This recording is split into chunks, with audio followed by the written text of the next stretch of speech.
Nossa morte. Amém. Nossa Senhora, Rainha dos Corações.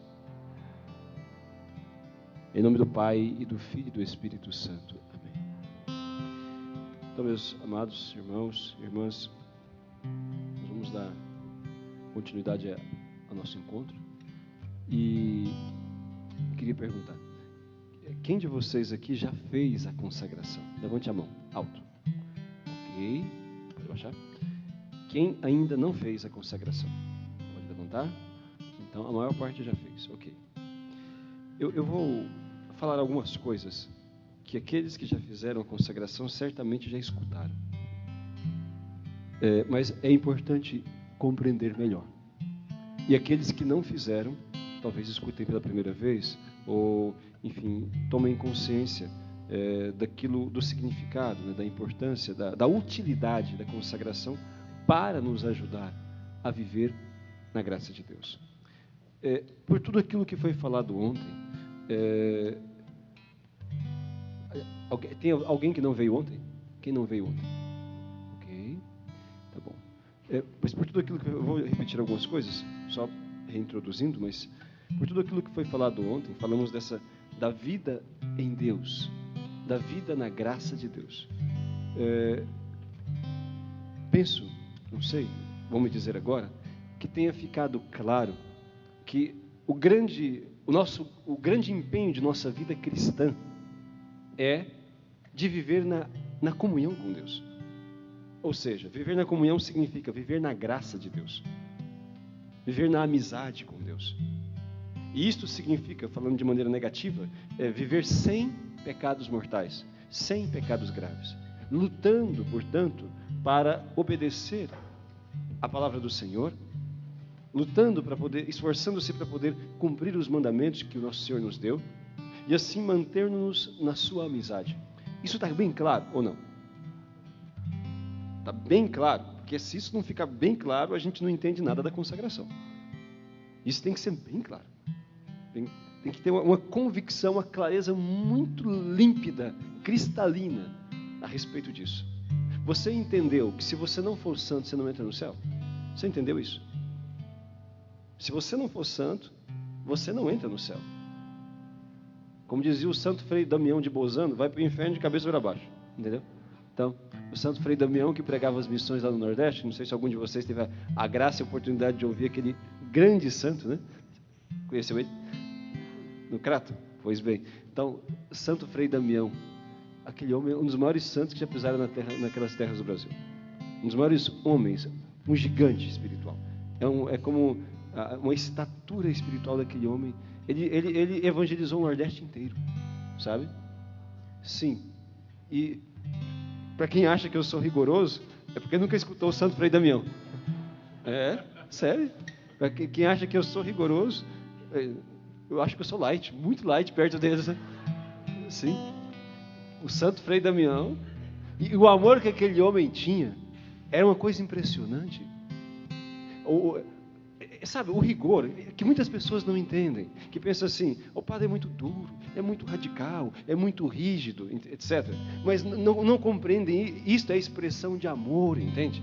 Um pai e uma mãe que amam os seus filhos, querem o melhor para eles.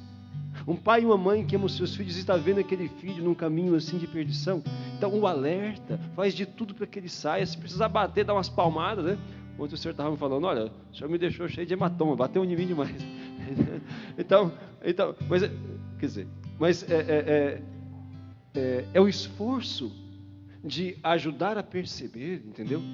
Que aquela pessoa precisa despertar, ser feliz, tomar um caminho que conduz à felicidade. É isso que fazia o Santo Frei Damião e todos os santos missionários, pregadores, sacerdotes. É isto. Não tem outro objetivo do que ajudar vocês a irem para o céu. Em outras palavras, ajudar vocês a serem felizes. Porque não é possível felicidade sem comunhão com Deus. Você pode ter prazeres e alegrias momentâneas, mas felicidade não. Entende? Porque felicidade só existe em Deus. Só em Deus. E estar em Deus significa viver na graça. Por isso que pregadores como o Santo Frei Damião e todos os missionários podem pegar a vida deles e ler. Vai pegar a vida do Santo Cura d'Ars para vocês verem, por exemplo. Santo Cura d'Ars é o patrono dos padres. que esse santo pároco, né, francês, lá, que viveu há 150 anos atrás. Você vê a pregação dele, sinceramente, com toda sinceridade, aqui não é exagero retórico, não. Vocês vão achar-me muito light. Se vocês verem a pregação do patrono dos padres, né, que dizia, quando uma pessoa entra dentro de um baile, entendeu? O seu anjo da guarda fica do lado de fora. E quem o substitui é uma espécie de demônio da guarda. Daqui a pouco ali tem tantos demônios quantos são os bailarinos. O baile transgride todos os mandamentos. É a escola de todos os vícios. Os pais que permitem os seus filhos irem a tais lugares estão ensinando para os seus filhos o caminho do inferno. E logo eles ali cairão e os seus filhos se juntarão a eles. Pregação dele. E sabe como é que era o baile há 150 anos atrás? Sabe como é que era o baile há 150 anos atrás? Todo mundo de vestidão assim, era com violino, entendeu? O que ele falaria? O que ele falaria das discotecas de hoje? O que ele diria do carnaval do Brasil? Entendeu? Vocês entendem? Quer dizer, aí, igual ano passado eu falei para vocês, é interessante. Acho que aquela música do padre Marcelo Rossi, né, que fala assim, eu não sei se a igreja subiu ou se o céu desceu, né? Só sei que está cheio de anjos de Deus, né? Aí o Santo Cura d'Ars ia falar assim, parecido, mas um pouco diferente, né? Ele dizia, olha, eu não sei se o inferno subiu, né? Ou se a terra desceu, só sei que está cheio de capeta aqui, entendeu? É isso que ele diria, entendeu? Mas por quê? Por que ele diz isso? Porque ele quer, entenda, quando se denuncia o pecado, quando se fala dessas coisas que levam à perdição, que nos fazem sair da amizade com Deus, o desejo é um só, irmãos. Eu gostaria muito que vocês compreendessem, se forem capazes, compreendessem o amor que está nestas palavras, entendeu? Quando um santo Frei Damião fala, quando um santo Cura d'Ars fala, quando um santo Padre Pio fala, entendeu? Quando os outros sacerdotes da igreja, denunciando o pecado e as ocasiões de pecados, falam, não é para poder ferir as pessoas gratuitamente, não. Não é para poder implicar, para poder então... o que nós iríamos ganhar com isso? Porque não é agradável falar determinadas coisas, entende? Da mesma forma, não é agradável para vocês que são pais e mães dizer para um filho, não faz isso, não vai fazer isso, eu não te autorizo disso. Quer dizer, é desagradável, entende? São situações que não são confortáveis, mas o amor que você tem a esse filho te impulsiona a ser rígido às vezes, ou então a dizer não, os nãos, não é? Por quê? Porque você ama. Você não quer que o seu filho entre em uma situação que vai destruí-lo depois. Você não quer que seu filho entre em uma situação que vai fazê-lo sofrer mais depois, entendeu? Porque você ama seus filhos. E muitas vezes, e acontece frequentemente, os filhos naquele momento às vezes não entendem, não compreendem, não é? Ali por que o pai e a mãe coloca limites, ou porque diz não, entram em conflito, reclamam e se revoltam tantas vezes, etc. E o seu coração de mãe, de pai, dói, porque você sabe a intenção que você tem, o amor que você tem aos seus filhos, e não está sendo compreendido por eles. Olha, eu digo para vocês, constantemente isso acontece, sabe? Eu experimento isso constantemente, porque tantas vezes as pessoas... Agora, eu não me importo, no sentido assim, eu sei por que faço, sabe? E Deus sabe também. Quantas vezes, então, xingamentos, reclamações e críticas, etc. Eu sei. Eu não me incomodo com eu não tenho a questão de alta ou baixa estima. Isso aí para mim não tem a mínima importância, sabe? E também não me importo com a sua alta ou baixa estima também, não. E nem com outros detalhes que possa haver na sua vida nesse sentido. Para mim só importa uma coisa. Se daqui a 100 anos você vai estar no céu ou no inferno. Entende? O que me move é o desejo de que você viva de forma que você mereça o céu. Mereça, quer dizer, passa por onde, né? Que nosso Senhor te deu o céu. Que você viva na graça de Deus. Entende? E para isso é necessário dizer o que te atrapalha a viver na graça de Deus. E para isso é necessário dizer aquilo que te tira do caminho de salvação. Não adianta eu ficar aqui acalentando vocês no erro, entendeu? Dizendo, tá tudo bem, pode continuar assim. Deus é bom, Deus é pai, não é padrasto. Não, Deus é misericordioso, não tem problema, Deus te ama do jeito que você é, pode continuar vivendo do jeito que você está, que Deus compreende, os homens não entendem, os padres aí são radicais, mas Deus te entende, pode continuar assim. Se eu fizer isto, eu apenas estou confirmando vocês num caminho de condenação, entendeu? Eu estou sendo mentiroso, que Deus nos ama como filhos ama, Mas que Deus ame, entendeu? As atitudes erradas que nós praticamos, não. E o fato de Deus nos amar não impedirá que Deus nos precipite no inferno, se for necessário. Não impedirá, entende? Senão ninguém iria, não é? Infelizmente, todos os dias tantos vão. A Nossa Senhora, quando apareceu em Fátima, ela mostrou o inferno para os pastorinhos. Eram crianças, 7, 8 e 10 anos, entendeu? 7, 8 e 10 anos. E ela, por que ela mostrou o inferno para os pastorinhos? Porque ela queria aterrorizar os pastorinhos? Claro que não. Evidente que não. Ela queria dar a consciência, mesmo para crianças, ela queria dar a consciência do que é eternidade. Queria dar a consciência do valor que as nossas almas têm. E queria dar consciência das consequências do pecado, entendeu?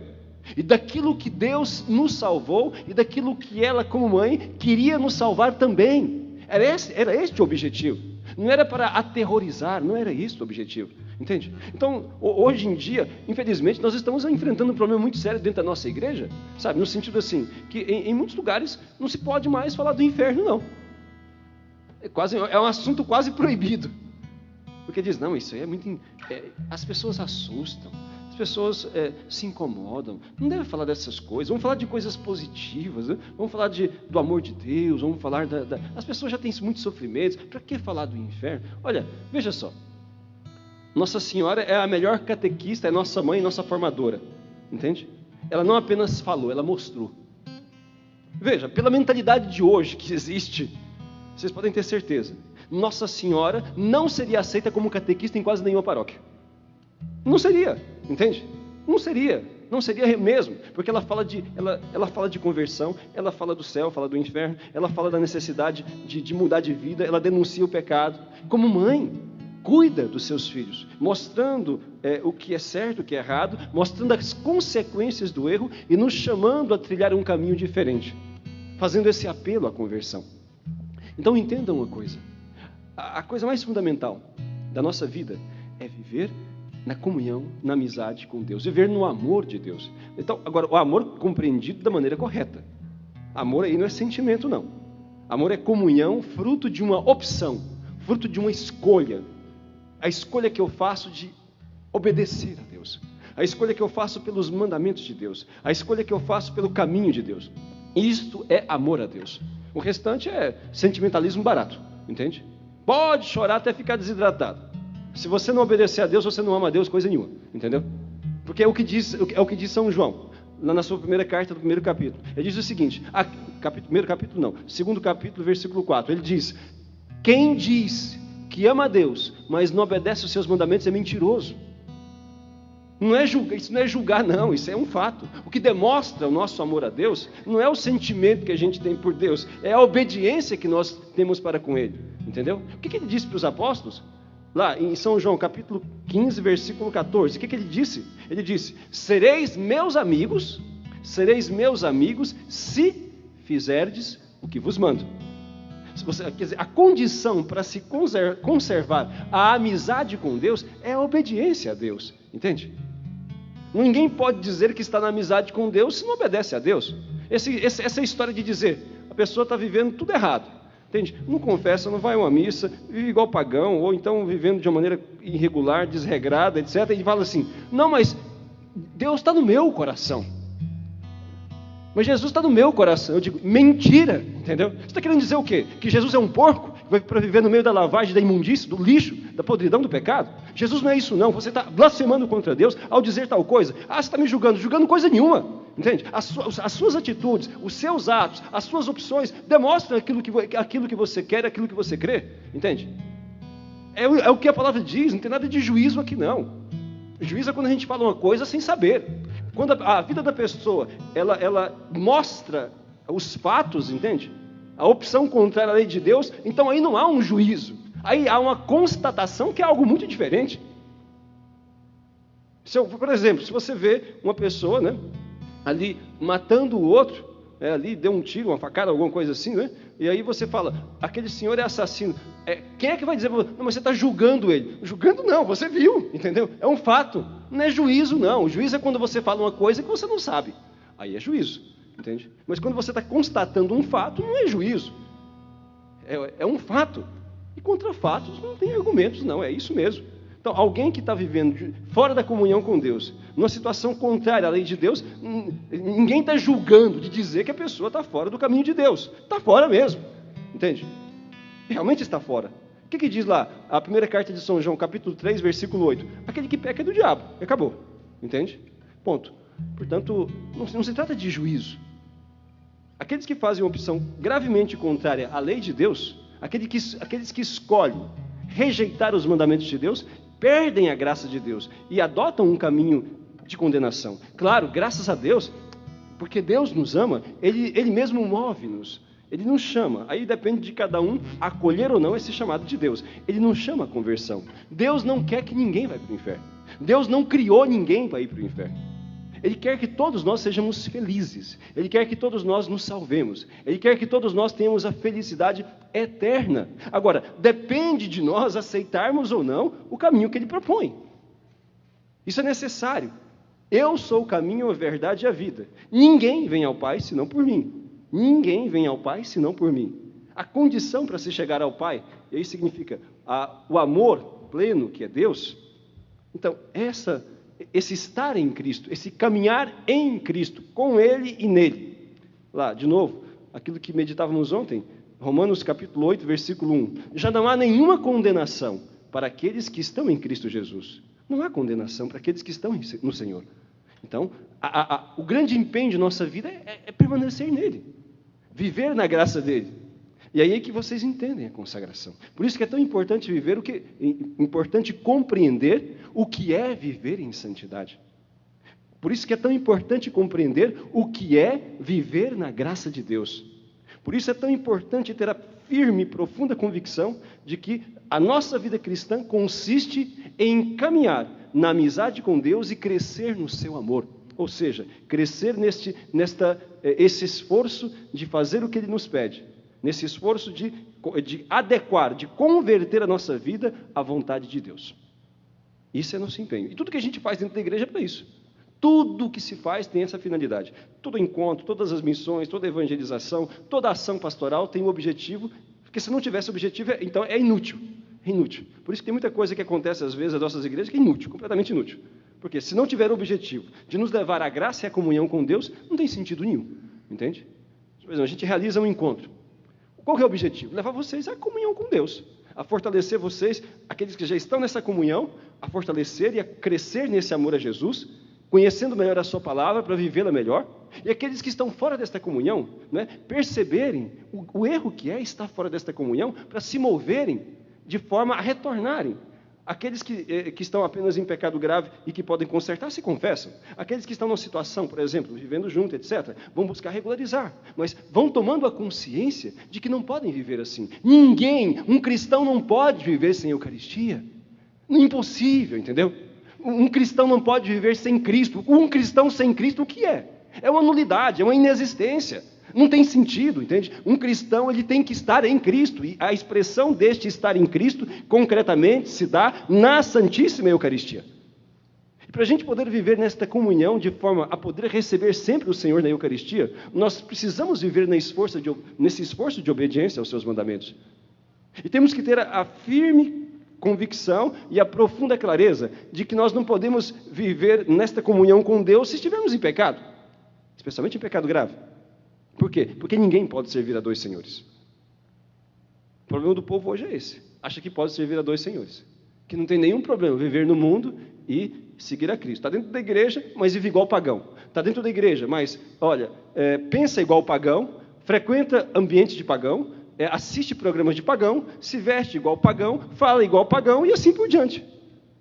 Isso não é possível. Aí a necessidade de conversão. Entende? Porque ninguém pode servir a dois senhores. O que diz São Tiago? Capítulo 4, versículo 4. O que São Tiago fala? São Tiago diz o seguinte: todo aquele que se faz amigo do mundo, torna-se inimigo de Deus. Todo aquele que se faz amigo do mundo, torna-se inimigo de Deus. Então, nós temos que fazer uma opção. Ou pelo mundo ou por Deus. Entende? Quando fala o mundo, está dizendo, Jesus diz que o príncipe do mundo é quem? O diabo. Então, ou se faz opção pelo mundo, com o seu príncipe, né? Ou se faz opção por Deus, com os seus mandamentos. E o caminho de Deus é estreito. Jesus falou. Entendeu? A porta que conduz à salvação é estreita. Mas não é só a porta que é estreita, o caminho também é estreito. Quer dizer, né? Na caminhada, a gente tem que desinflar, né? Desinflar dos pecados, né? Do mundanismo, etc., para a gente poder, né? Senão não cabe, né? Então, realmente, nós temos que ficar mais pequenos. Quando fala ficar mais pequenos, como no sentido que São João Batista falou, né? Convém que eu diminua e ele cresça. Quer dizer que o que São Paulo falou é Cristo que deve viver em nós. A nossa vida tem que ser uma expressão da fé que nós temos nele, desta vida dele em nós, como diz aquela canção do Padre Zezinho, né? Pensar como Jesus pensou, amar como Jesus amou, viver como Jesus viveu. Então, isso deve ser a nossa vida cristã. É certo, é verdade, que nós, com todos os defeitos que nós temos, nós somos uma miséria, né? Tantas fraquezas, dificuldades. Quantas vezes que a gente cai, a gente, né, tropeça e faz aquilo que não queria, e pensa o que não devia, e fala coisas que, enfim, sem pensar, etc., e deixa de cumprir as obrigações, enfim. Mas se há em nós a clareza daquilo que é a vontade de Deus, o Espírito Santo nos moverá ao arrependimento. Nos moverá ao arrependimento, nos moverá à reconciliação, entendeu? Uma pessoa que tem consciência do valor que Deus tem, não vai ficar sem Ele. Vai fazer de tudo, vai perder o que for necessário, vai sacrificar o que for preciso, mas vai voltar à comunhão com Jesus, porque sabe que não pode viver sem Ele. Não pode viver sem Cristo, entendeu? Esta convicção profunda é o que nós devemos ter, é o que nós devemos fortalecer no dia a dia. Irmãos, o que Jesus disse tem que ser um critério de orientação para a nossa vida. Né? Ele disse, então, que adianta o homem ganhar o mundo inteiro e perder a sua alma? O que adianta ser o mais famoso, ou ser o mais bonito, ou ser o mais rico, ou ser bem-sucedido, o mais inteligente, ter diploma disso, diploma daquilo, enfim, ter tanto sucesso nisto ou naquilo, e morrer e ir para o inferno? O que valeu essa vida? O que adiantou? Porque aqui a gente vive 60, 70, talvez 100 anos, não sei, mas o que vem depois é para sempre, entende? A maior burrice que uma pessoa pode cometer na sua existência é perder o céu. Isso é uma estupidez monumental. Quer dizer, é falta de inteligência mesmo. A gente tem que fazer um pouquinho de conta de matemática. Vale a pena, será? A gente aqui ficar no pecado, nos deleites mundanos, etc., desprezar a Deus, não está nem aí para o Evangelho, etc., e morrer e depois ficar bilhões e bilhões e bilhões de anos no inferno? Será que isso é um bom resultado? Será que isso não é falta de inteligência? Será que não vale mais? Será que antes, né, não será muito mais proveitoso para nós? Matematicamente falando, aqui na Terra, enquanto a gente vive 60, 80 ou 100 anos, o que for, entendeu? Nós, mesmo com sofrimentos, com dificuldades, com privações, com cruzes, com provações, sofrermos para sermos fiéis a Deus, mas depois termos aí bilhões e bilhões e trilhões de anos de felicidade, plena felicidade. Será que não é melhor isso? Entende? Façam as contas, é uma questão de matemática, né? Então, enfim, é falta de inteligência perder o céu por tão pouco, entendeu? Falta de inteligência, perder o céu por nada, esse mundo. Então, a gente precisa adquirir essa consciência. O grande trabalho de Satanás é iludir as pessoas. Fazer com que as pessoas se envolvam tanto com as coisas passageiras que sequer pensem no céu. Fazer com que as pessoas, de tal forma, voltem a sua atenção, o seu coração, aquilo que é caduco e mundano, de forma que as pessoas, elas sequer lembrem-se que existe um céu, que existe um Pai do céu, entendeu? E que precisam buscar os meios de viver nesta graça e nessa comunhão com Deus. Esta é a ação de Satanás, que infelizmente tem sido muito eficaz na vida da maior parte das pessoas, inclusive daqueles que frequentam a igreja. Entende? E a prova disso é o seguinte: a maior parte de vocês não educou os filhos de vocês para serem santos. A maior parte de vocês preocupou-se muito mais com o sucesso material, educacional, ou então dos filhos de vocês, do que com a parte da santidade. Muitos de vocês se empenharam e se empenham em fazer com que os seus filhos tenham uma boa escola, uma boa educação, etc., mas gastam muito pouco tempo ou nenhum na educação cristã deles. Não rezam com eles, não ensinam para eles o Evangelho, não acompanham passo a passo, entendeu? Da vida espiritual deles. Vocês falharam muito. Por quê? Porque vocês passaram a pensar como pagãos, entendeu? E a viver como pagãos, mesmo que estão dentro da igreja. O pensamento de vocês foi configurado a este mundo. E aí a necessidade de conversão. Muitos de vocês cometeram pecados graves contra os filhos de vocês, porque não os educaram na fé, entendeu? E talvez vocês queriam o bem. Não é porque alguém queria o mal, não, mas porque o conceito, a cabeça de vocês Mudou, entendeu? Ou então talvez nunca adquiriu a configuração correta. Porque o conceito que muitos de vocês têm de bem, talvez a maioria, de bem, é um conceito mundano. Quer dizer, um bem-estar material, um bem-estar neste mundo. Não é aquela profunda convicção do céu, entendeu? Então é necessária a conversão. E se vocês não se converterem, vocês estão condenando os filhos de vocês a serem pior do que aquilo que vocês foram, entendeu? Então é importante que haja uma profunda conversão. E não espere que o mundo entenda, porque o mundo vai tudo contrário a vocês. Mesmo dentro da família de vocês e talvez até dentro de muitos amigos dentro da igreja também. Irmãos, nós precisamos mudar, entende? Nós precisamos amar a Deus. Nós precisamos desejar o céu, as coisas eternas. Nós precisamos mudar a nossa mentalidade. São Paulo usa uma expressão que é assim, em grego é metanoia. Ele diz assim, a necessidade de mudar, olha, ele diz assim, de mudar a mentalidade. Transformai o vosso modo de pensar, renovando-se pelo Espírito Santo de Deus. Transformai o vosso modo de pensar. Não penseis como os pagãos, buscai as coisas do alto. Então, aquilo que falávamos ontem, hoje vamos continuando, a gente não pode perder a consciência da eternidade. Nós não podemos perder a consciência do céu. E isso nós somos tentados continuamente, porque tudo que acontece ao nosso redor é um puxar, um chamamento, só aquilo que é passageiro. As contas que a gente tem que pagar, então aquilo que a gente quer adquirir, uma doença que tem que cuidar, então, enfim, ali um emprego que a gente quer, ou que a gente quer manter, enfim, uma meta a alcançar, quer comprar um carro, uma casa, ou então um bem material, ou isso, aquilo, tudo puxa para baixo, entende? Não que seja pecado preocupar-se com isso, é obrigação, claro, do pai, da mãe, das pessoas, de sobreviverem, de dar uma vida, assim, uma sobrevivência a seus filhos. Claro, isso faz parte da missão da pessoa. Só que isso não é o tudo. Existe algo que está acima disto. Existe algo que é superior a isto, no qual estas outras coisas devem estar em função, entendeu? Aqui que está, colocar as coisas no seu devido lugar. Colocar as coisas no seu devido lugar. Meus amados irmãos, daí a importância de se conhecer a Deus. Nós perdemos muito, muito por não meditar a palavra de Deus. Vocês precisam ler mais o Evangelho. Precisam ler mais as cartas de São Paulo, as cartas católicas, lerem a Bíblia, entendeu? Mas especialmente o Novo Testamento. Também o Antigo tem, claro, toda a vitalidade. Mas eu digo o Novo Testamento para que vocês entendam a Bíblia inteira, porque ali está a chave de leitura. Cristo, o Evangelho, é a chave de leitura de toda a Sagrada Escritura. Mas quando eu falo das cartas do Novo Testamento, especialmente as cartas de São Paulo, depois as outras cartas católicas, as 7 cartas católicas, sabem que as cartas de São Paulo são 14. Não é? E depois as cartas chamadas católicas, quer dizer, mandadas a todos, são as cartas de São João, que são 3 cartas de São João, tá? 2 cartas de São Pedro, 5, né? A carta de São Judas Tadeu e de São Tiago, 7 cartas, e depois vem o Apocalipse. Né? Então, ler e meditar, porque você entende que aqueles que Jesus enviou, a maneira como eles compreenderam o Evangelho, e a maneira como eles pregaram, e como eles evangelizaram, para que você também se deixe formar pelo Espírito Santo. Isso é muito importante, mas o problema é o quê? Que as pessoas, porque estão tão mundanizadas, não gastam tempo com as coisas de Deus. Não gastam tempo. Vocês são capazes, muitos de vocês, de trabalhar 12, 15 horas, até mais, 20 horas por dia, para poder ganhar dinheiro. Mas não trabalham pela vossa salvação. 1, 2 horas por dia, rezando, indo à missa e lendo a palavra, entendeu? Não fazem.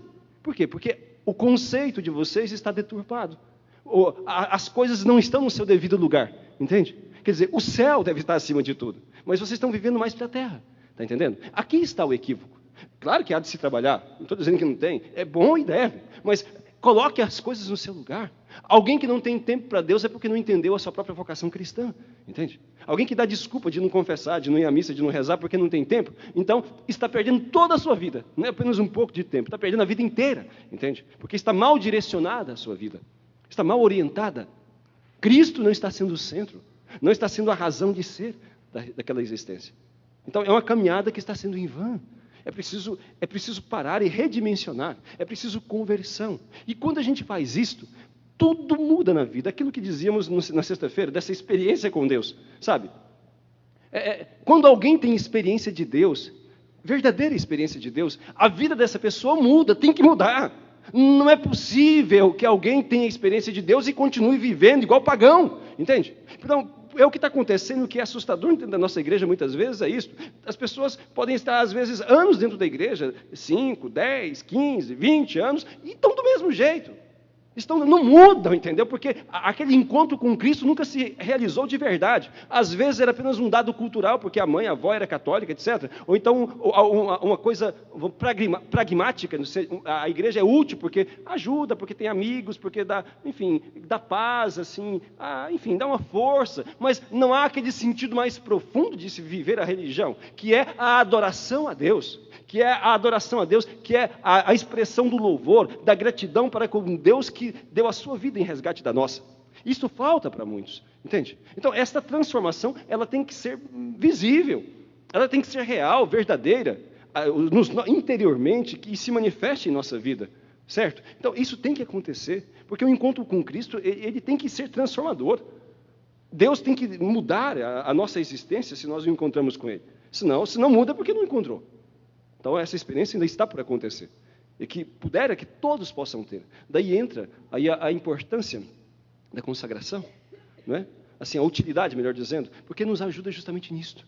Nos ajuda quando Jesus nos entrega a Maria, na cruz, né? Ele é o primeiro a nos consagrar a sua Mãe Santíssima, e é importante que vocês tenham essa consciência para responder à objeção dos protestantes e dos católicos que têm a cabeça protestantizada.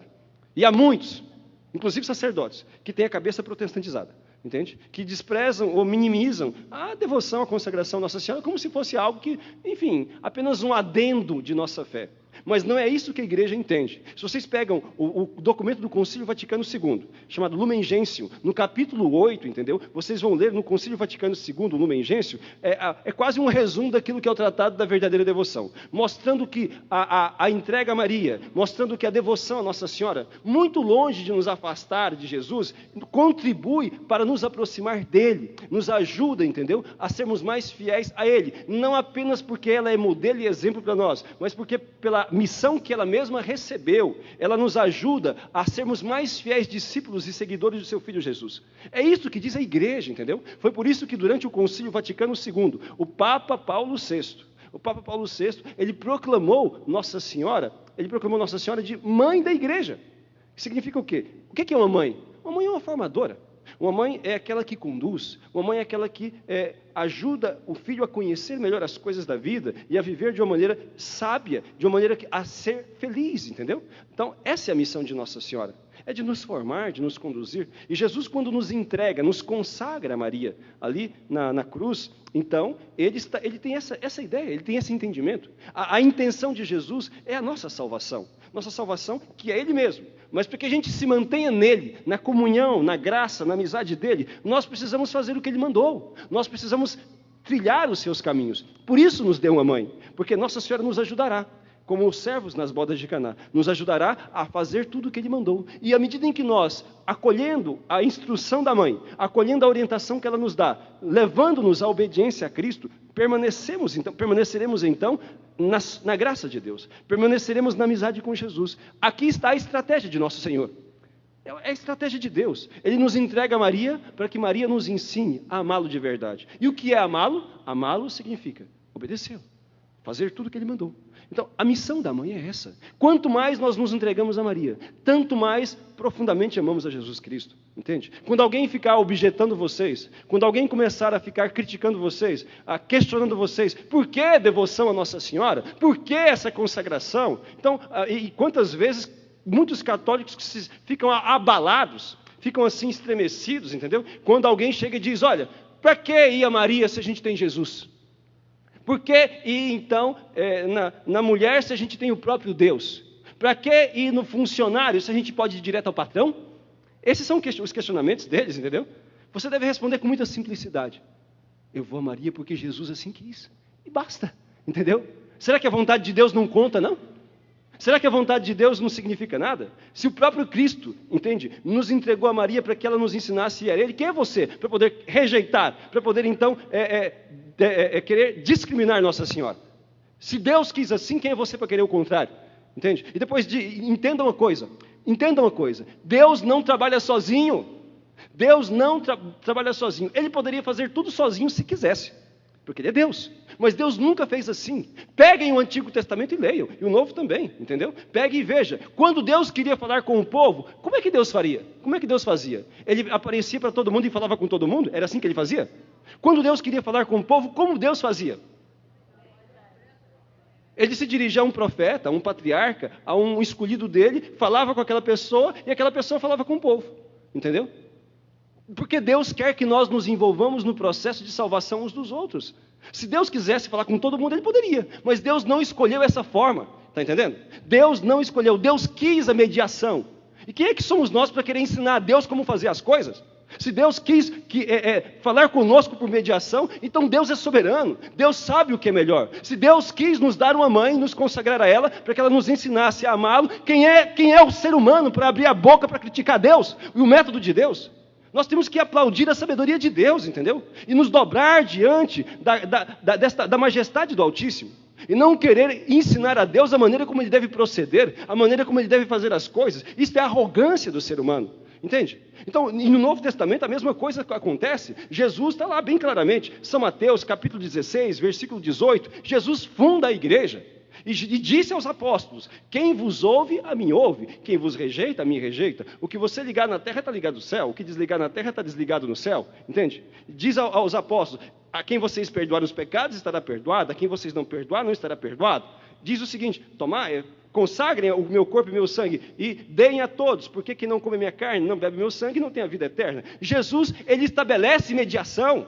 Se ele não quisesse mediação, Jesus mesmo teria dito: olha, quando vocês quiserem falar comigo, obter o perdão, quando vocês quiserem relacionar-se comigo, dirijam-se diretamente a mim, não precisa de mais ninguém. Mas não foi isso que Jesus falou. Não foi isso que Ele disse. Ele enviou os apóstolos e disse: ide, e ensinai em meu nome a toda criatura, e ensinai-os a obedecer tudo quanto vos mandei. Quem crer será batizado, quem crer será salvo, quem não crer será condenado. Foi isso que Jesus ensinou. Foi Ele quem estabeleceu a mediação, entendeu? Então o ser humano não pode querer tirar aquilo que Deus mesmo colocou. Então quando alguém perguntar: por que a Maria? Você diz: porque Jesus assim o quis. Isso não significa que eu não vou direto a Jesus. Nós vamos direto a Jesus, sim. Só que nós não vamos sozinhos. Nós vamos na companhia de nossa mãe, entendeu? E por isso, com muito mais facilidade, obtemos as graças das quais nós necessitamos. Não quer dizer que eu falo com Deus por tabelinha, não. Falo com Maria, ela fala com Jesus. Entendeu? Então, não é isso. E aí Jesus fala: eu vou a Deus, mas não vou sozinho. Eu vou a Deus acompanhado da mãe que Ele mesmo me deu, porque ela me ensina a falar com Ele, ela me ensina a me relacionar com Ele, ela me ensina a fazer as coisas da maneira que lhe agrada. E por isso, a chance, vamos dizer assim, de eu ser atendido naquilo que peço é muito maior. Entende? Essa é a diferença entre nós e os protestantes. Nós vamos direto a Deus, sim, só que nós não vamos sozinhos, nós vamos acompanhados porque nós acreditamos na palavra de Deus e acolhemos a mãe que Ele nos deu. Nós não desprezamos a mãe que Ele mesmo nos entregou, a mãe que Ele mesmo estabeleceu para que nos conduzisse a Ele e nos ajudasse a amá-lo de verdade. Essa é a nossa diferença, entendeu? Nós não somos órfãos e reconhecemos a maternidade espiritual de Nossa Senhora porque foi Cristo que assim estabeleceu. E isso nós temos que ter, por isso nós temos que ter muita alegria mesmo, muita gratidão para com Deus, porque consciente, claro, de nossa debilidade, nos deu um auxílio tão poderoso para vivermos da maneira como Ele ensinou, para vivermos da maneira como Ele nos exigiu, da maneira como Ele estabeleceu, a fim de que nós mereçamos, depois, eternamente, estar com Ele nos céus. Nós não podemos desprezar os meios de Deus, nós não podemos desprezar a graça de Deus, não podemos desprezar a mãe que o próprio Deus nos deu. Meus amados irmãos, é algo assim, que diria, algo ainda a ser descoberto, a verdadeira devoção. Porque todos os católicos amam Nossa Senhora, só que não sabem a importância que ela tem nas suas próprias vidas, sabe? Por isso, nós precisamos trabalhar um pouco mais.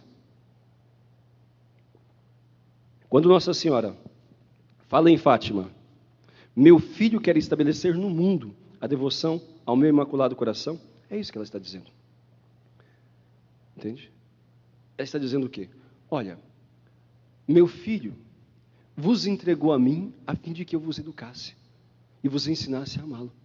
Só que o mundo, embora os católicos me amem, não conhecem a missão que eu tenho. Por isso é preciso estabelecer no mundo a devoção ao meu Imaculado Coração. O Papa João Paulo II, o grande Papa João Paulo II, na última encíclica mariana que ele escreveu, chama-se Rosarium Virginis Maria, explicando a importância do rosário, a importância de se rezar, entendeu? Etc. Ele fala de São Luís Grignon de Montfort, e ele fala também que o coração de Maria, é muito bonita essa expressão, ele foi muito feliz nessa expressão, foi bem inspirada por Deus mesmo. Ele diz assim: o coração de Maria é a escola onde nós aprendemos a contemplar os mistérios de Cristo. É a escola. Quando a Nossa Senhora diz, meu filho quer estabelecer no mundo a devoção ao meu imaculado coração, é como se ela dissesse, meu filho deu-vos a mim como filhos, deu-me a missão de vos educar. Entrem nessa escola do meu imaculado coração, do meu materno coração, que eu vos ensinarei, porque esta é a vontade de Deus, eu vos ensinarei a amá-lo de verdade, a fazer tudo o que ele vos mandou. Então, esta missão que nós temos. Entenda que foi por isso que o demônio escondeu o tratado durante tanto tempo. O tratado da verdadeira devoção ficou escondido 130 anos. Então, e a grande... um livrinho tão pequeno, singelo, né? E a grande força dele vem daqui. A grande força dele vem, né, de nos ajudar a compreender melhor, escrito há 300 anos atrás, ajudar a compreender melhor quem é Nossa Senhora, qual é a sua missão, e como esta entrega a ela nos ajuda a sermos cristãos de verdade, nos ajuda a termos um amor verdadeiro a Deus, e desta forma, por essa maneira, nós, então, estaremos cumprindo aquela profecia, a profecia de Gênesis 3,15, aonde Deus diz que a cabeça de Satanás seria esmagada, entende? A mulher e a sua descendência esmagaria a cabeça da serpente. Como? Como isto acontece? Isto acontece quando uma pessoa, deixando-se guiar por Deus, acolhe o plano de Deus para a sua vida e rejeita as ideias, os gostos e os desejos e os caprichos de Satanás. Esmaga a cabeça dele quando nós rejeitamos as suas tentações e realizamos em nossa vida a vontade de Deus. Qual é a função de Maria, se não essa? Se não ajudar-nos a fazer tudo o que Jesus mandou? Então foi por isso que ele teve medo, porque ele viu que se o conteúdo do tratado, a consagração ali ensinada, fosse conhecida por todos, então o que aconteceria? A cabeça dele estaria esmagada, o reino dele estaria destruído, entendeu? Simplesmente isto. Foi por isso que ele escondeu. Deus permitiu, porque quis que o próprio inferno mostrasse o pavor, o medo que tem dessa consagração, e assim nos fizesse a nós compreender a importância que ela tem. E aí depois foi encontrado em 1842, 75 anos depois, Nossa Senhora aparece em Fátima e diz, meu filho quer estabelecer no mundo a devoção ao meu imaculado coração, porque o tratado já estava publicado, e depois nos manda um Papa, o céu nos manda um Papa completamente consagrado, porque sabe que a consagração, e São Luís vai falar isso aqui, viu? Vocês vão ler isso e meditar bem, aqui no número 110 para frente, né, até chegar ao 114, ele vai dizer o seguinte, que a consagração à Santíssima Virgem, a profunda devoção a ela, será ainda muito mais útil nos últimos tempos, entende? Por isso, então, em Fátima ela diz, meu filho quer estabelecer no mundo a devoção ao meu imaculado coração. Porque, sobretudo agora, em que os ataques de Satanás se intensificam, nós temos muito mais ainda a necessidade de nos deixar guiar, de nos deixar conduzir, entendeu? Pela Mãe do Céu, a fim de que nós não caiamos nas armadilhas do inimigo, a fim de que nós saibamos, de fato, rejeitar as suas seduções e esmagar a sua cabeça, entendeu? Não deixando-nos realmente seduzir por ele. Mais do que nunca é necessário agora, nessa batalha espiritual, a materna intervenção de Nossa Senhora. Por isso que nos suscitou um Papa, que, consagrado, fez com que o mundo compreendesse que aquilo que Nossa Senhora fazia em Fátima, não é? Pedia em Fátima, era justamente aquela verdadeira devoção que Montfort havia ensinado. E este Papa que fez essa consagração, quando ainda estava no seminário, quando era seminarista, e que deixou-se conduzir completamente por Nossa Senhora, que deu ao mundo inteiro o testemunho da eficácia desta entrega total a Maria. Porque ele diz, no testemunho dele de vida, podem ler no livro, na biografia que ele escreveu, entendeu? Quem escreveu foi um jornalista chamado André Frossard, onde Papa dá o testemunho que a leitura do tratado e a consagração que ele fez foi um evento decisivo na vida dele. Houve uma elevação, uma transformação que levou a compreender a centralidade de Cristo em nossa vida. Por isso ele teve aquele amor apaixonado a Jesus Cristo. Porque ele entregou-se a Maria, deixou-se formar por ela, e por isso teve esse amor apaixonado por nosso Senhor. Este é o segredo desse grande Papa João Paulo II. Este amor que ele tinha a Jesus foi aprendido com Nossa Senhora. E é isso que nós precisamos, amar a Cristo. Irmãos, Tudo que nós necessitamos é amar a Deus. Tudo que nós precisamos aprender é amar a Deus. Porque quando alguém ama a Deus, qual é o efeito disso na vida da pessoa? Quem ama a Deus vai então rejeitar o que Deus não quer e vai fazer aquilo que Deus quer, entende? Assim, a pessoa que ama a Deus vai obedecer os seus mandamentos com alegria, mesmo que tenha dificuldades, mas com alegria, entendeu? Não é um peso, não é assim um castigo, mas é um prazer esforçar-se para fazer o que Deus quer. Mesmo que custe, mas tem alegria naquilo que faz. E do outro lado tem mais facilidade para rejeitar aquilo que sabe que Deus não quer, entende? E a nossa carne tantas vezes deseja o que não agrada a Deus, deseja aquilo que Deus não quer, sabe? Nós somos mundanos, somos muito pervertidos, mas então nós teremos mais facilidade de rejeitar aquilo que desagrada a Jesus, porque nós o amamos, entende? E quem ama quer agradar aquela pessoa que ama. É assim, é a mesma coisa no relacionamento, né? Uma esposa, um esposo. Olha, a esposa que ama muito o seu esposo, né, procura agradá-lo naquilo que é justo, claro, né? Procura agradá-lo. Sabe tanto que o esposo gosta de cuscuz, né? Quem é do Nordeste especialmente, gosta muito, então ela faz para ele, entendeu? Ela pode não gostar, mas ela sabe que o esposo gosta, então ela faz por quê? Porque deseja agradá-lo, entendeu?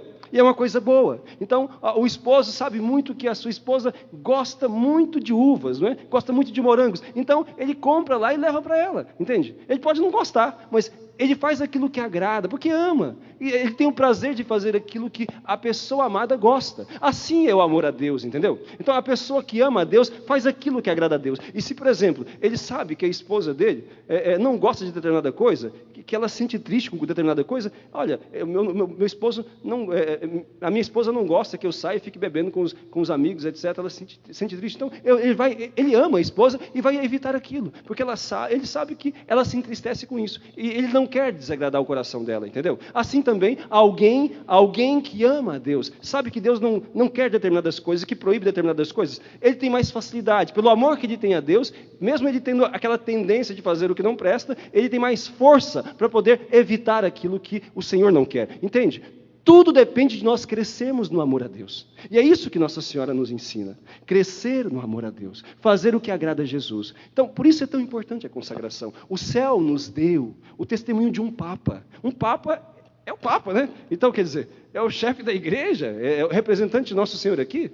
Então, ele recomendou que todos fizessem. A pena que eu sinto, assim como padre, missionário e tendo como missão divulgar a consagração para que os católicos sejam mais fervorosos, a pena que eu sinto é que aquilo que o Papa falou, o Papa João Paulo II, mesmo adotando como lema do seu pontificado a consagração, totus tuus, então a maior parte dos católicos não compreenderam, porque dependeria que os padres e os bispos traduzissem, vamos dizer assim, esta linguagem para o povo, para que eles entendessem aquela consagração que o Papa fez e que recomendou a todos os católicos. Mas isso não foi feito, entendeu?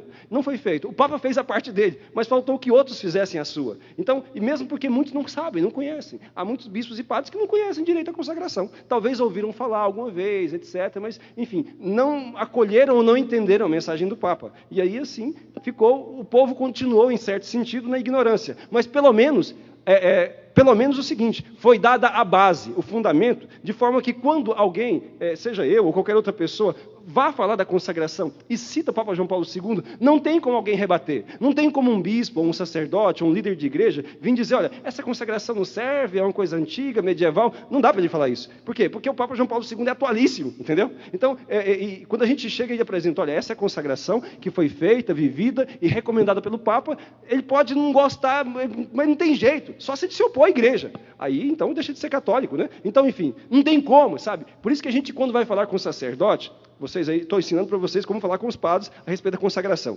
Quando vocês vão falar com o sacerdote, a primeira coisa que vocês devem falar, sacerdote, bispo, líder, é dizer o seguinte, olha, padre, nós estamos aí querendo fazer um grupo de consagrados para poder ensinar a fazer aquela consagração que o grande Papa João Paulo II viveu.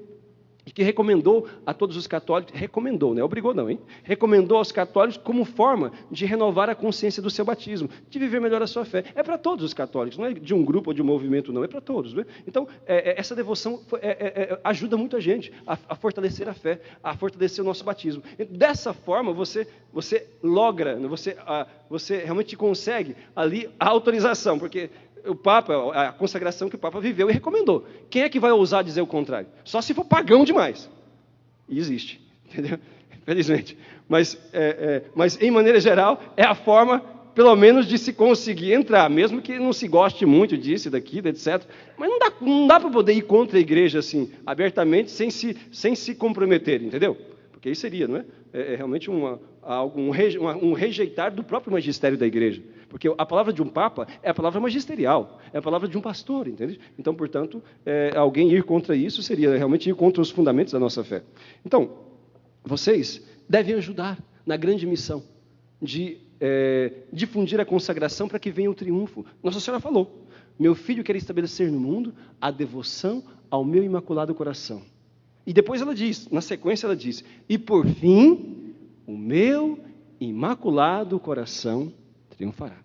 Mas a condição para o triunfo do Imaculado Coração é a popularização, a difusão da devoção ao Imaculado Coração. E a devoção ao Imaculado Coração não é qualquer devoção, é a verdadeira devoção, entendeu? E é isso que o grande Papa João Paulo II nos ensinou. Por isso é muito interessante quando vocês veem, né? Assim, aqui no CD tem a capa aqui. Aí você vê sempre. A gente procura divulgar sempre essa imagem para que se entenda. Quer dizer, Montfort, Fátima e o Papa.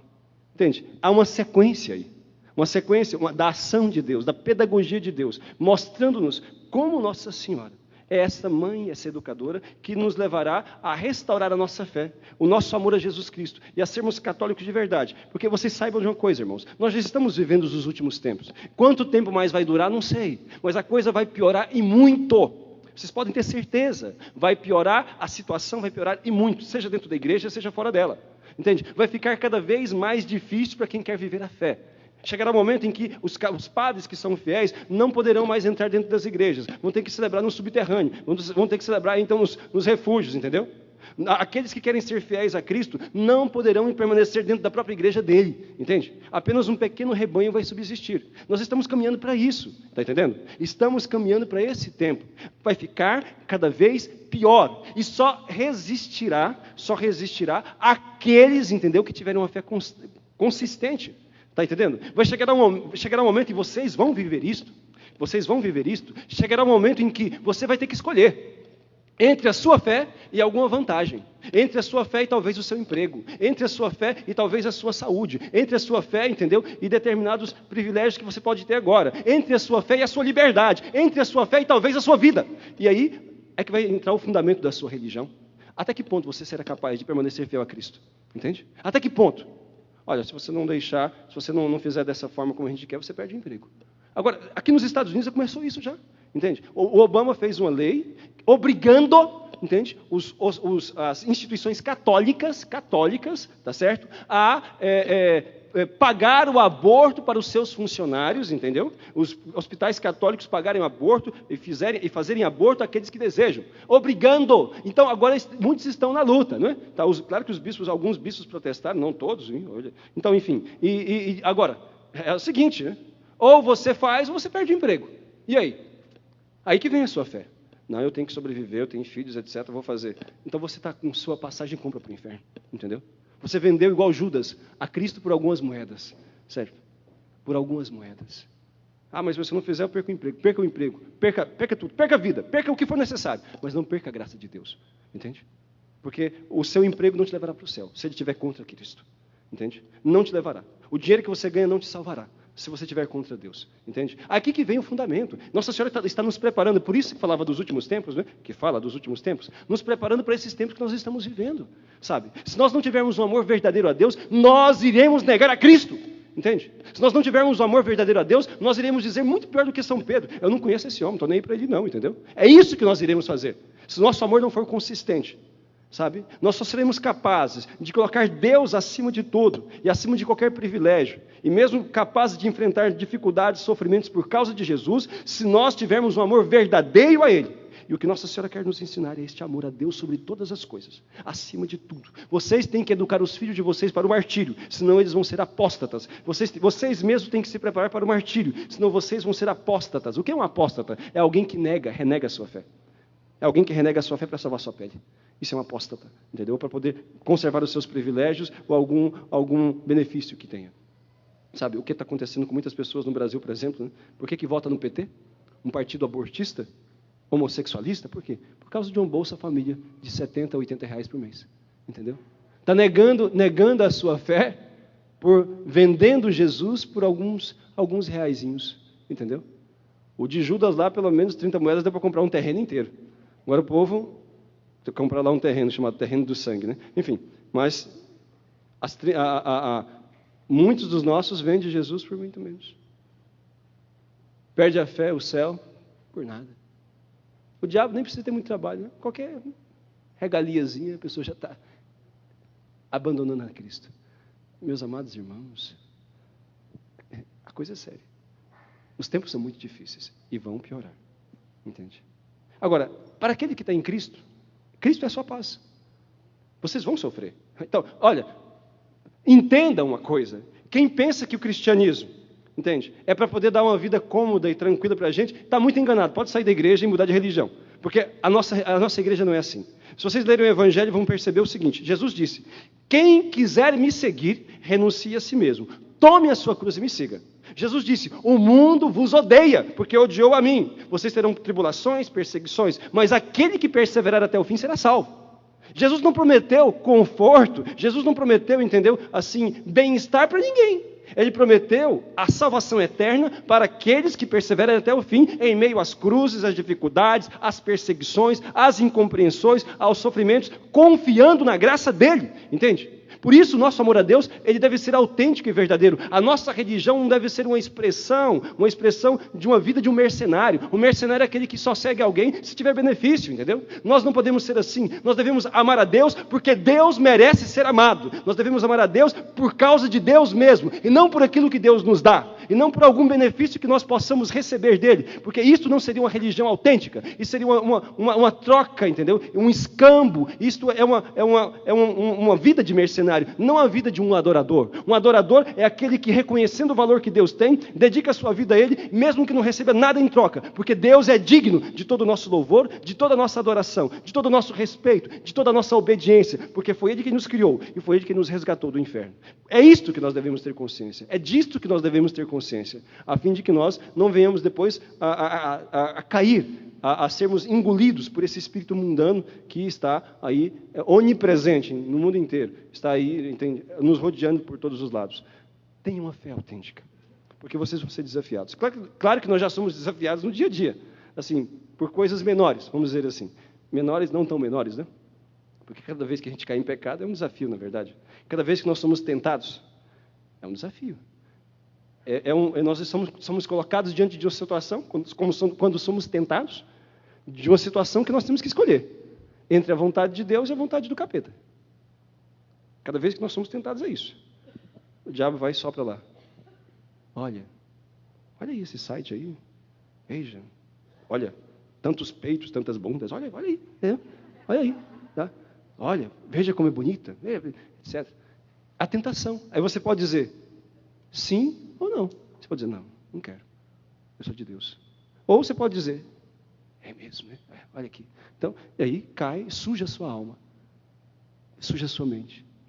Entende? Trai a Deus. Perde a comunhão. Aí.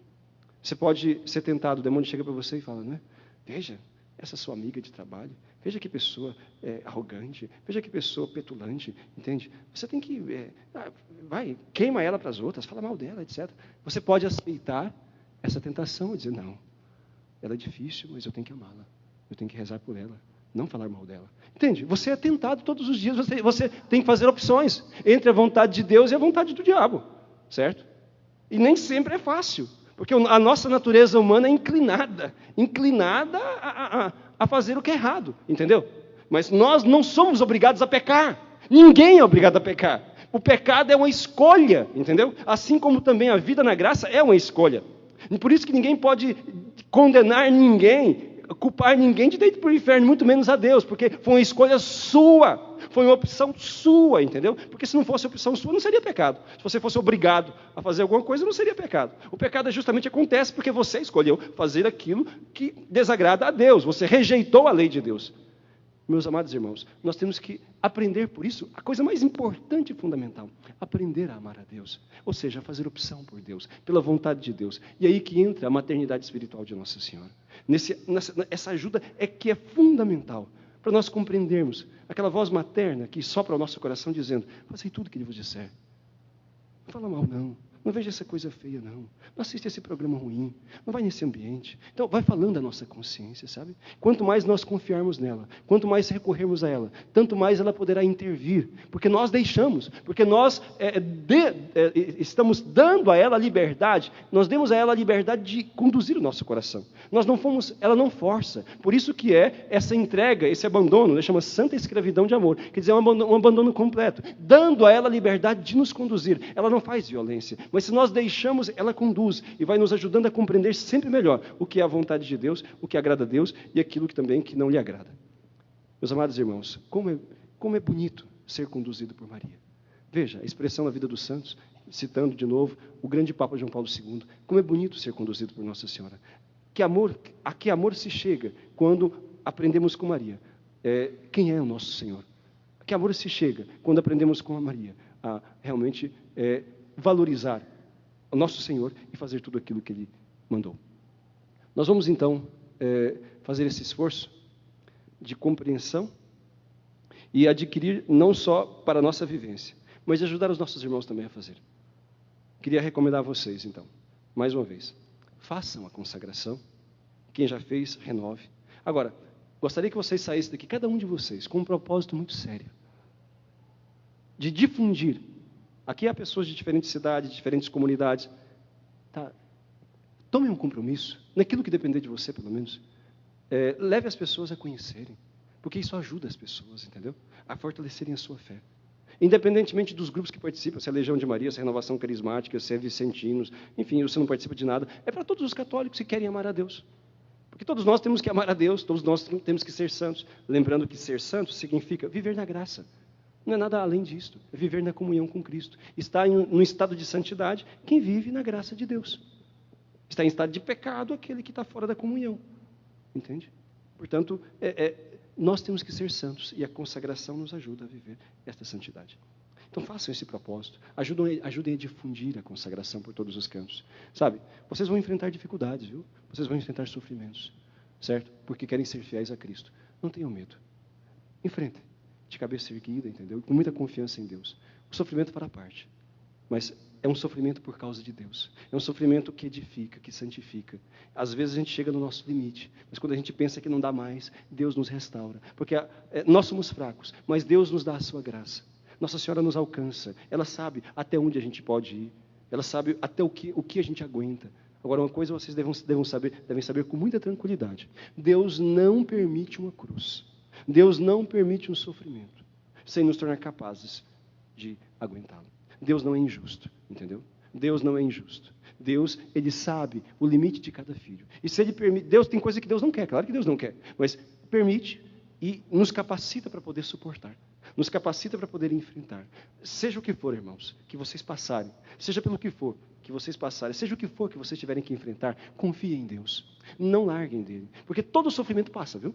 A gente às vezes pensa assim, mas será que isso não vai acabar? Será que isso não vai ter fim? Essa dificuldade, esse sofrimento, essa provação, será que eu não aguento mais? Entende? A gente chega em momentos assim, né? Mas cuidado, que o demônio quer muitas vezes nos levar ao desespero e à desconfiança. Não caiam nisso. Renovem a vossa confiança em Deus, porque Deus está presente. Deus não é indiferente ao seu sofrimento, às suas lágrimas, à sua angústia, ao seu desejo de ser fiel.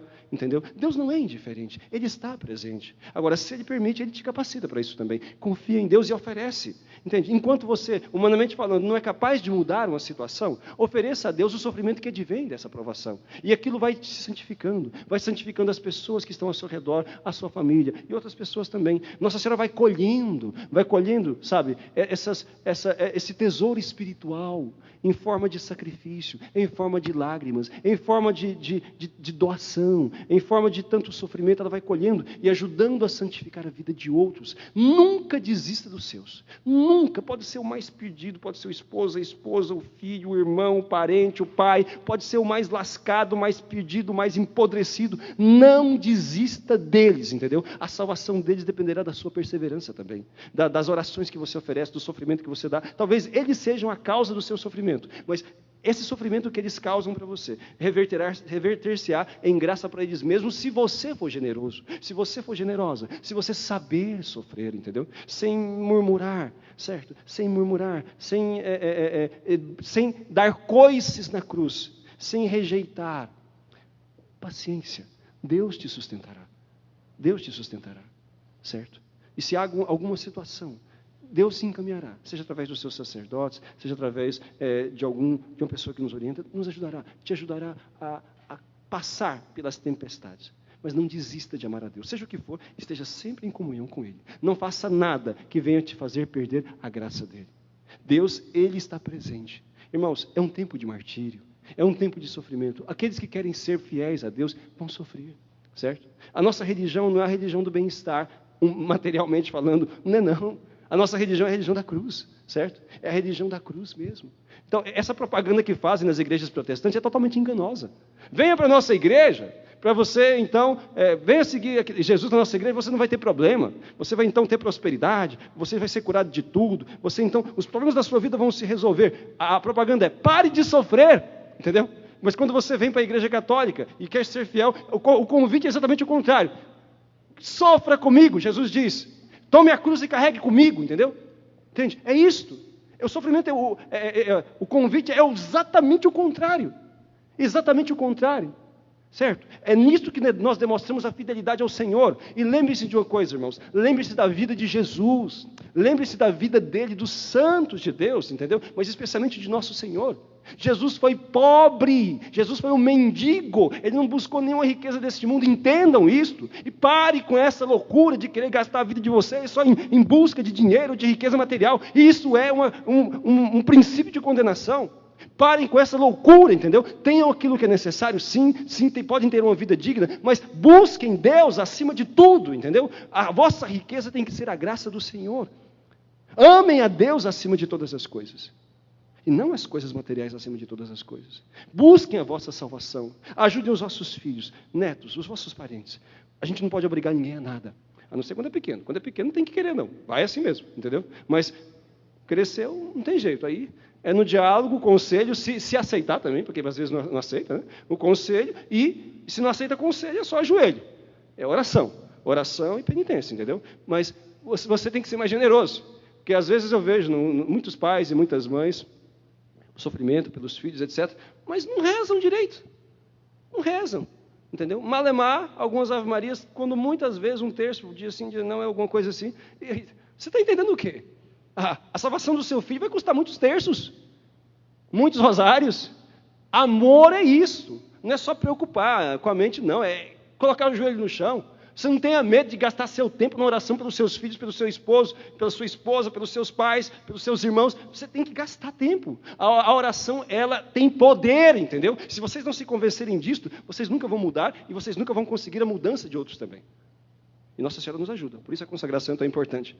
Nossa Senhora, ela nos ajuda a perceber a necessidade da oração. A necessidade de viver na graça. Por isso a pessoa é movida. Todo mês vai se confessar, até mais vezes, mas pelo menos uma vez no mês. Entende? E se perder a graça por infelicidade ou fraqueza, enfim, vai então confessar-se. Vai demorar um mês para confessar, não. Se perdeu a graça, é ontem, vai embora, vai confessar. Vai, pendura na batina do padre e diz, então, eu preciso confessar. Não, eu não posso agora nesse momento, mas você pode vir amanhã. Então, padre, pelo amor de Deus, eu preciso. Então, se aquele não pode, vai no outro, até achar, entendeu? Até achar, porque às vezes, né, o padre realmente tem que sair correndo, alguma coisa assim. Enfim, também não vou dizer com vocês que aperrei o padre de tal modo que também, enfim. Mas, incomode. Pode incomodar. Porque nós existimos, nós fomos consagrados para isso, para levar vocês para o céu, certo? Então, vivam na graça de Deus. Essa é a grande mensagem. Vivam na graça de Deus, vivam em comunhão com Cristo. Não tenham medo de sofrer, para manter-se fiéis ao nosso Senhor. Tudo aqui passa. O sofrimento que você tem passará também. Isso consola ao pensar. Vai passar. Vai passar. Depois vem a eternidade. O que vem depois é para sempre. Vale a pena, entendeu? Sermos fiéis, mesmo em meio às maiores dificuldades. Vale a pena. O máximo que pode acontecer é você morrer. Mas se você morrer na graça de Deus, você vai para o céu. Ok. Pronto. Entendeu? Pronto. O que não pode acontecer é perder a graça.